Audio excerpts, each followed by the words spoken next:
May bago na naman akong pakikita, USB modem.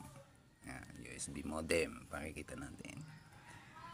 Ginawa ko ito, charan. Yan, may fan na naman ng USB modem.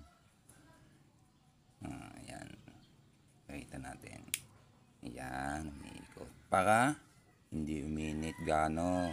Kasi mainit masyado pagka ako napapansin ko mainit. Mainit siya masyado. Pumapersang kumukuha ng signal. Malayo pa naman din tayo sa signal. Sa cell site. Napansin ko pagka masyado nang mainit, na-interrupt yung signal. Yung ganon. Alam mo naman, hindi naman po pwedeng piliin yung signal. Ito yung smart, halimbawa, smart.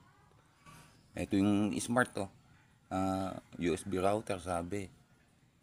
Pipiliin niya, hindi. Madaming balakit, madaming puno, madaming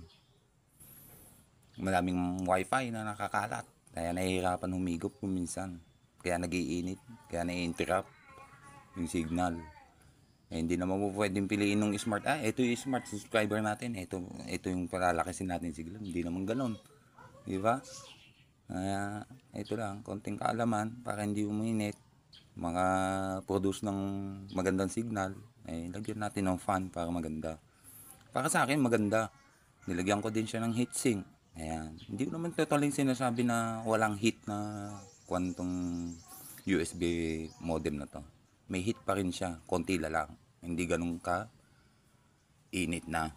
Kaya nilagyan ko ng ganito para maganda ang pasok ng signal, hindi mag-overheat. Kasi pag masyado nang mainit grabe, hirap na din kumuha ng signal. Yun ang causes na nakita kong isa dito sa USB. Doodle na to. Yan lang masasabi ko. Share ko lang ulit to. Sana makakuha ka din ng idea. Ito lang. Masishare ko. Para sa signal na maganda.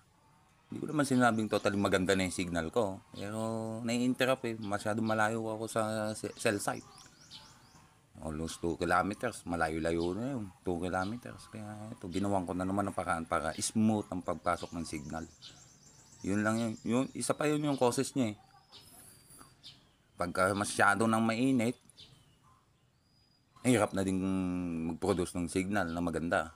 Ayun lang, masasabi ko. Kaya, babalag ko lang ulit to. Sana makakuha kayo idea.